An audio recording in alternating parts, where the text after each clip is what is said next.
నమస్తే అండి. నా పేరు డాక్టర్ కే ప్రజ్ఞ, కన్సల్టెంట్ ఫిజిషియన్, ప్రజ్ఞ జనరల్ హాస్పిటల్, రాజమహేంద్రవరం. ఈరోజు మనం డయేరియా అండ్ డిసెంట్రీ గురించి ఫ్యూ పాయింట్స్ తెలుసుకుందాం. యాక్చువల్గా డయేరియా అంటే ఏంటి?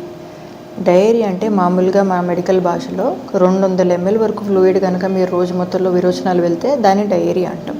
It's difficult to measure at home, but diarrhoea patients యూజువల్గా డిహైడ్రేటెడ్ ఉంటారు, ఎక్కువసార్లు మోషన్కి వెళ్తారు, 3 నుంచి 4 సార్లు మోషన్కి వెళ్తారు, కొన్నిసార్లు కడుపు నొప్పి, జ్వరము అలాంటివి కూడా ఉండవచ్చు. సో డిసెంట్రీ అంటే ఏంటంటే యూజువల్గా డిసెంట్రీ ఎక్కువ రోజులు ఉండదని 1 or 2 days ఉంటుంది. ఎందుకంటే 1 or 2 daysలోనే పేషెంట్ చాలా సిక్గా అవుతాడు. ఈ 1-2 daysలోనే పేషెంట్ చీము, నెత్తురు పాస్ చేయడం, విపరీతమైన కడుపు నొప్పి, వాంతులు, ఫీవరు, ఇలాగ బాగా సిగ్గా, డయేరియా కన్నా డిసెంట్రీ పేషెంట్ చాలా సిగ్గా ఉంటాడు. యూజువల్గా డయేరియాకి చాలా కారణాలు ఉంటాయండి. కొన్ని ఇన్ఫెక్షన్ల వల్ల అయి ఉండొచ్చు, కొన్ని మెడిసిన్ ఓవర్ యూజ్ వల్ల అయి ఉండొచ్చు, కొన్ని non infectious causes chronic diarrhoea అయి ఉండొచ్చు. బట్ డిసెంట్రీ మాత్రం మోస్ట్లీ ఇన్ఫెక్షన్ల వల్లే ఉంటుందండి. ఇప్పుడు వర్షాకాలంలో డిసెంట్రీ కామన్గా ఉంటుంది. ఎందుకంటే మురికి నీళ్ళు, అవి శుభ్రత సరిగ్గా లేకపోవడము, సరిగ్గా కడుక్కొని తినకపోవడము, ఆహార పదార్థాలని, వాటి వల్ల యూజువల్గా ఈ డయేరియా డిసెంట్రీలు వస్తూ ఉంటాయి అన్నమాట. సో ఈ డయేరియాకి మీ వంతుగా మీరు చేయవలసింది ఏంటంటే శుభ్రత, మెయిన్ హైజీన్. రా ఫుడ్స్ తినకూడదు. బాగా అన్నీ కడిగి ఉప్పు నీళ్ళలో నానబెట్టుకొని కనీసం ఒక విజిలన్న ఉడికించుకొని తినవలసి ఉంటుంది. రెండోది, డయేరియా వచ్చినప్పుడు ఏంటంటే పాలు, పళ్ళు తినొద్దని చెప్తాము. మజ్జిగ తీసుకోవచ్చు, కర్డ్ తీసుకోవచ్చు, లాట్స్ ఆఫ్ ఫ్లూయిడ్స్, ఇంట్లో ద్రవ పదార్థాలు, బార్లీ, కొబ్బరి బొండం నీళ్ళు, మజ్జిగ ఇలాంటివి ఎక్కువ తీసుకోవాలి. మిల్క్ అండ్ ఫ్రూట్స్ అవాయిడ్ చేయండి.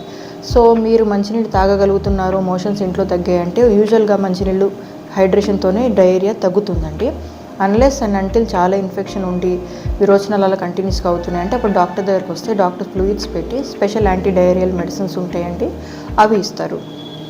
సో ఇంకా డయేరియా తగ్గడం లేదంటే ఇంకా స్పెషల్ కారణాలు ఉంటే దానికి మనము మోషన్ని పట్టి దాన్ని ఎగ్జామినేషన్కి పంపించి అందులో బ్లడ్ ఉందా, పారాసైట్ ఉందా, అవన్నీ కనుక్కొని ఇంకా స్పెషల్ డ్రగ్స్ ఉంటాయండి, అలాంటివన్నీ ఇవ్వవలసి ఉంటుంది.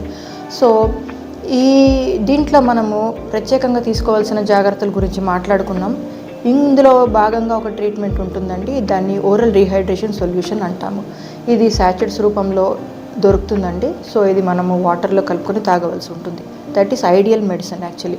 కానీ దీంట్లో చాలా మటుకు పేషెంట్స్ పొరపాటు పడేది ఏంటంటే ఓఆర్ఎస్కి ఓఆర్ఎస్ఎల్కి తేడా ఉందండి. ఈ ఓఆర్ఎస్ అన్నది మనము డయేరియాలో, డిసెంట్రీలో తాగవలసి ఉంటుంది. ఓఆర్ఎస్ఎల్ అన్నది మాత్రం ఎట్టి పరిస్థితుల్లో కూడా డయేరియాలో తాగకూడదు. సో ఎప్పుడైనా సరే మీరు డ్రింకులు కొనుక్కునేటప్పుడు ఓఆర్ఎస్ఎల్ అని ఉంటే మటుకు మీకు విరోచనాలు అవుతుంటే అది తాగకండి. సో ఇంకా డయేరియా డిసెంట్రీలో మనకి ఇంకా చాలా స్పెషల్ కండిషన్స్ ఉంటాయండి. ఐబిఎస్ అంటాము.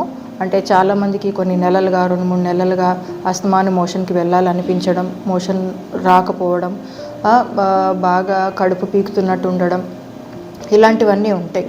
సో ఈ స్పెషల్ కండిషన్స్.